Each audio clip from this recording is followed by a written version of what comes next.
अभी आपको अहम खबर से आगाह करेंगे। कोरोना ओमिक्रॉन के खतरे के पेश नज़र अहम इक़दामात।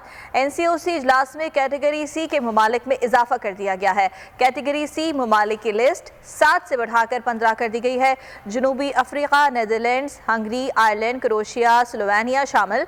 Vietnam, Poland, Mozambique, Botswana, Zimbabwe, Namibia को भी शामिल कर लिया गया है। जबकि कैटेगरी सी ममालिक से पाकिस्तान आने पर मुकम्मल पाबंदी होगी। इन ममालिक से ज़रूरी सफ़र खुसूसी इजाज़त पर हो सकेगा।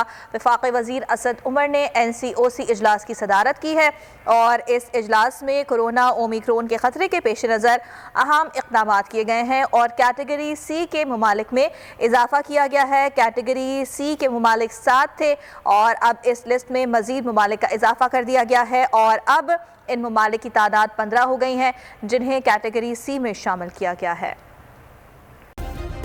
सब्सक्राइब करें और बेल दबाएं ताकि कोई खबर रह न जाए।